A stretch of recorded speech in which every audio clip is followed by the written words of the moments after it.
Alors, comment on fait pour créer une vidéo de démo produit qui soit vraiment percutante, une démo qui convertit? C'est un outil essentiel aujourd'hui et on va voir ensemble, pas à pas, comment maîtriser cet exercice. Allez, c'est parti. HubSpot le dit très bien, rien ne vaut une bonne démo pour convaincre. Et pourquoi? Tout simplement parce qu'une démo, ça ne se contente pas de parler d'un produit, ça le montre en action. On plonge la personne au cœur de l'expérience, on lui fait sentir la valeur. C'est ça son véritable super pouvoir. On oublie tout de suite les démonstrations interminables qui montrent chaque petit bouton. Aujourd'hui, l'attention est une denrée rare. L'objectif, c'est d'être bref, d'aller droit à l'essentiel et de créer une vidéo pensée pour convaincre. Et vite, chaque seconde est précieuse. Et justement, en parlant de faire court, il y a un chiffre à retenir, 2 à 3 minutes. C'est la durée parfaite pour capter l'attention et la garder jusqu'au bout. Si on dépasse ça, le risque que les gens décrochent augmente en flèche. Donc il faut être direct et impactant. On passe maintenant à la première grande étape, et honnêtement, c'est la plus importante. Une démo réussie, ça ne se joue pas vraiment au moment où on appuie sur le bouton «Enregistrer». Non, tout se joue bien avant dans les détails de la préparation.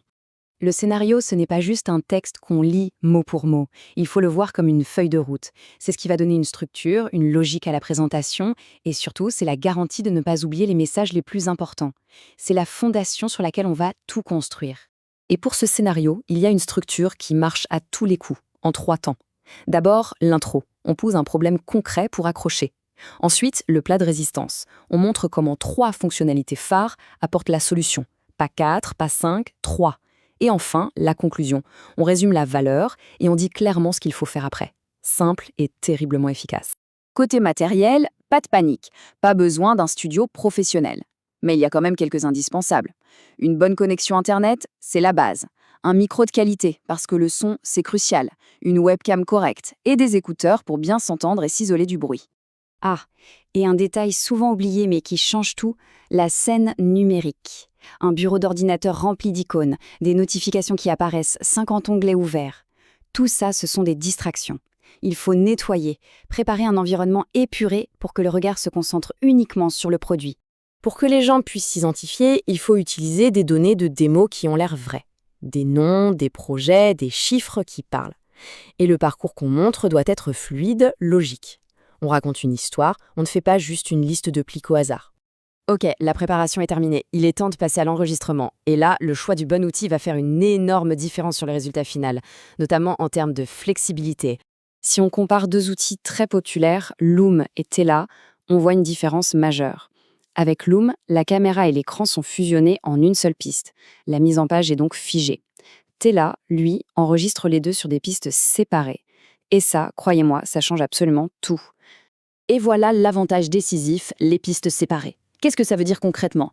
Ça veut dire qu'on peut se concentrer à 100% sur le discours pendant l'enregistrement sans se demander si notre tête cache une information importante. La taille, la forme, la position de la bulle caméra, tout ça, on peut le modifier tranquillement après. C'est un gain de temps et de sérénité. En plus, le processus est d'une simplicité enfantine. On va sur le site tela.tv, pas besoin de télécharger quoi que ce soit, on clique sur Nouvelle vidéo, on choisit ce qu'on veut enregistrer et c'est parti. L'édition se fait juste après de manière super intuitive avant de partager la vidéo.